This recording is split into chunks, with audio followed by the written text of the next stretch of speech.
In our existence, we all find ourselves wrapped in the volatile embrace of anger and fury.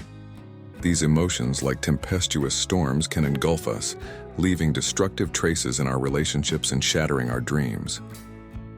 It's a universal struggle, where often the heat of fury obscures reason.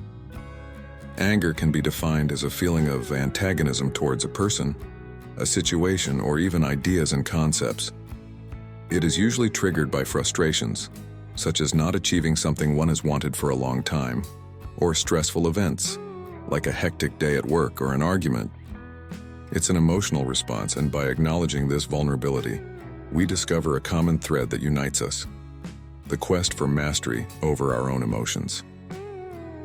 Imagine, if you can, the fervent intensity of anger coursing through your veins, a threatening fire that could consume all reason and leave only ashes in its wake. It's a sensation that resonates with every fiber of our being, a visceral response to the injustices, real or perceived, that life throws at us. In these moments, it is crucial to recognize that anger is not an enemy, but a messenger, a luminous signal in the darkness indicating the need for change. However, like any potent force, anger demands respect and understanding. It is the byproduct of unmet needs, wounded egos, and the clash between expectation and reality. In its genesis lies the potential for transformation, as by understanding the root of our anger, we unearth the seeds of self-discovery.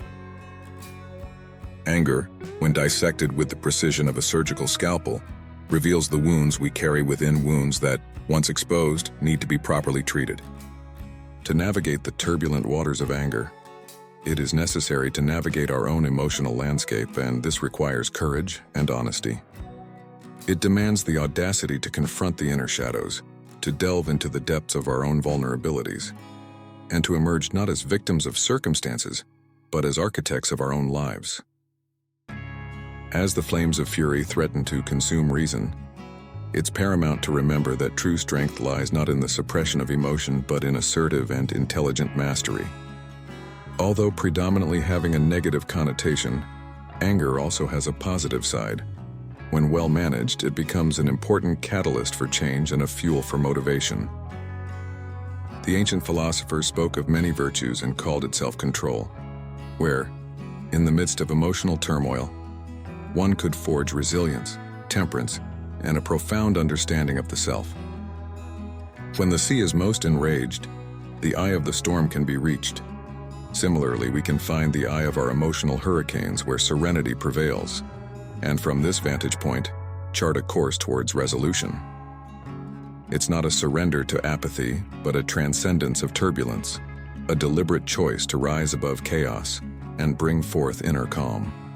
The path to mastering anger doesn't need to be a solitary journey. Seek solace in the support of those around you. As shared burdens lighten the load, empathy blossoms, and the power of connection becomes a balm that soothes the wounds of the soul. Don't let the inner fire be a destructive force, but aim to direct it towards a deeper understanding of yourself and strengthening human connection.